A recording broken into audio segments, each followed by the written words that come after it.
Bonsoir. Alors, je vous rassure, je serai très bref, parce qu'effectivement, ce n'est pas moi que vous êtes venu écouter ce soir.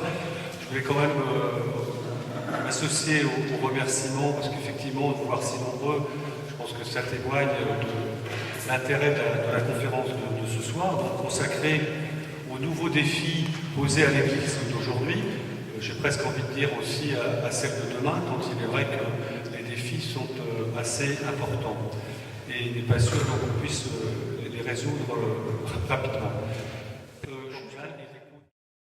Alors, quelques mots sur Christine Pedotti.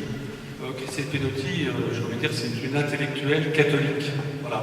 Et malheureusement, je sais qu'elles ne sont pas si nombreuses à pouvoir répondre à ce double qualificatif.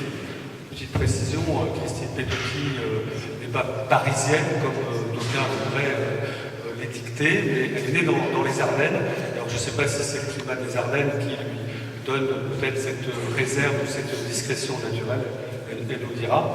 Et à qui douterait Christine Pedotti des origines ardennaises, eh bien elle est l'auteur d'un petit polar qui s'appelle La longue patience du sanglier, et chacun sait que le sanglier a quelques attaches dans les Ardennes. Donc je disais, Christine Pedotti intellectuelle, effectivement, ses études le montrent. Après une série de formation en histoire, Christine Pedotti a également suivi des cours à Sciences Po, et elle a eu notamment comme professeur Jean Delumeau, qui m'a dit qu'elle avait toujours plaisir à échanger encore avec lui. Après ces études, donc, vous avez travaillé comme journaliste et comme éditrice. Vous avez notamment collaboré à la naissance de Grain de Soleil, un mensuel chrétien destiné aux enfants, donc dans le groupe Bayard Presse. Vous avez écrit également de nombreux ouvrages de vulgarisation de la foi catholique, particulièrement destinés aux plus jeunes et aux enfants. Je pense également au travail que vous avez fait dans la collection Théo, chez Fleurus Bam. Et c'est également chez cet éditeur que vous avez créé le département religieux, écrit un département de jeunesse.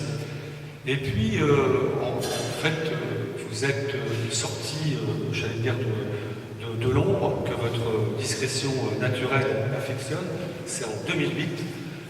J'allais dire, je ne sais pas si c'est grâce ou à cause, mais en tout cas, des paroles qu'on pourrait qualifier un peu malheureuses, pour le moins, du cardinal archevêque de Paris, André XXIII. Là, je pense que beaucoup d'entre vous ont à l'esprit quand il était interrogé donc, sur une radio et qu'il a dit que pour lui, ce qui était le plus difficile, c'était d'avoir des femmes qui soient formées et que le tout n'était pas d'avoir une jupe, mais d'avoir quelque chose dans la tête. Voilà. Alors, je suppose que pour vous qui aviez également suivi une partie de votre formation avec le cardinal 23, votre sang n'a dû faire qu'un tour. Et c'est après cette intervention donc qu'avec Anne Soupa, vous avez donc créé le comité de la jupe pour, j'allais dire, lutter contre la discrimination à l'égard des femmes, ou à tout le moins s'interroger sur la place qu'elles peuvent avoir ou qu'elles devraient avoir dans l'Église catholique. C'est toujours avec Anne Soupa qu'en 2009, vous allez créer la conférence catholique des baptisés francophones afin de promouvoir la responsabilité des catholiques. Tout ce que je viens d'évoquer fait de vous, je dirais, une femme de conviction. Vous êtes aussi une femme de lettres. Alors, femme de lettres, c'est une expression, je trouve, qui vous va bien et que vous m'avez dit, qui vous plaît bien aussi. Et vous avez, même si cette vocation est un peu tardive, vous avez été l'auteur de nombreux livres, et en particulier de 6 romans à succès, sous un pseudonyme. Alors, c'est pas un scoop, puisque il y a quelques semaines, Christine Pedotti a dévoilé qu'elle se cachait derrière le pseudonyme de Pietro de Paoli. Voilà, vous avez aussi écrit un livre que je vous conseille si vous ne l'avez pas déjà lu, qui s'appelle La bataille du Vatican, qui est sorti donc l'année dernière, en tout début de l'année dernière, à l'occasion des 50 ans de Vatican II, et qui se dévore comme un véritable roman. Femme de conviction, je disais, femme de lettres, et puis aussi femme de foi, avec là un tout petit livre que vraiment je recommande chaleureusement, qui s'appelle Ce Dieu que j'aime. Et là, vous êtes, j'allais dire, là encore sorti de votre discrétion pour confier comment, depuis toujours, vous dites avoir le sens de Dieu. C'est un livre très, très touchant, très, très profond, et femme de conviction, remarquable débatteuse, un brin polémiste parfois. Voilà, je pense que tous ces éléments concourent à faire de vous, je dirais, la personne qu'il fallait pour évoquer donc, ces défis posés à l'Église catholique. Alors, les défis, ils sont très nombreux. Je ne vais pas ici faire dresser la liste des différentes crises auxquelles est confrontée l'Église.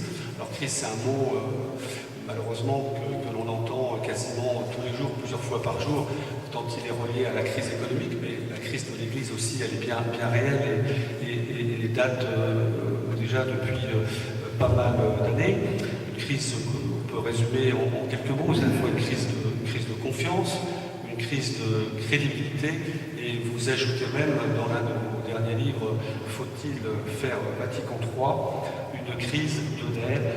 Là, vous faites référence à quelques épisodes récents qui ont agité la vie au Vatican. Mais cela dit, là, ce soir, c'est pas tant de pleurer sur effectivement ces éléments de crise, que plutôt de voir des éléments de réponse, parce que la seule question qui vaille finalement, et c'est peut-être le principal défi, c'est de savoir comment l'Église peut aujourd'hui proposer l'Évangile, la bonne nouvelle de l'Évangile, aux hommes d'aujourd'hui et à un monde qui peut-être n'en a jamais eu autant besoin. Comment, en quelque sorte, féconder ce monde par l'Évangile. Et c'est, je pense, ce que vous allez nous expliquer, à la fois toute la richesse du christianisme et la pertinence du catholicisme. Et je terminerai juste par un mot de Paul Ricoeur, qui est aussi une façon peut-être de ne pas pleurer sur certaines choses, mais plutôt de regarder l'avenir avec un peu plus d'espérance. La chrétienté est morte, vive l'Évangile. Voilà, je vous laisse la parole. Vous avez tout dit. Dans une seule phrase.